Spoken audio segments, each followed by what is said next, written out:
न्याय क्रांती न्यूज, अन्यायाविरुद्ध आवाज। चाकण, भोसरी आणि हिंजवडी यांसारख्या औद्योगिक वसाहतीमधील उद्योजक आणि कामगारांना धमकावून खंडणी उकळणाऱ्या असामाजिक तत्वांविरोधात पिंपरी चिंचवड पोलिसांनी जोरदार कारवाईचा धडाका लावला आहे।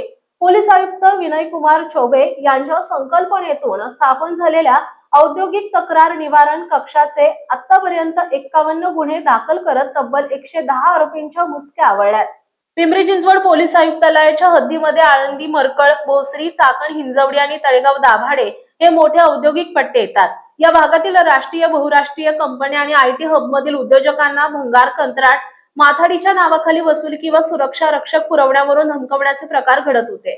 यावर आळा घालण्यासाठी 21 मार्च 2023 रोजी औद्योगिक तक्रार निवारण कक्ष सुरू करण्यात आले। व्यवसाय करायचा असल्याने कंपनी मालक तक्रार करण्यासाठी पुढे येत नाहीत।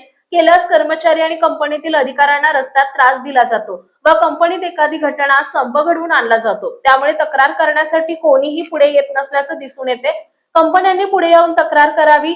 जो कोणी खंडणी विरोधात तक्रार देईल त्याचं नाव गुप्त ठेवण्यात येते, असं आवाहन पोलिसांनी केलंय।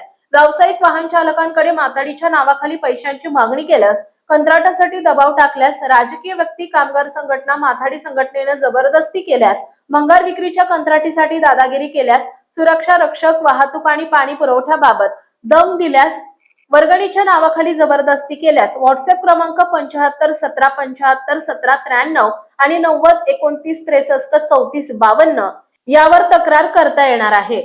याबाबत माहिती देताना गुन्हे शाखेचे पोलीस उपायुक्त रोहिदास पवार यांनी सांगितले की उद्योजकांच्या अडचणी सातत्याने जाणून घेतल्या जात असून पोलीस नेहमीच त्यांच्या पाठीशी खंबीरपणे उभे आहेत।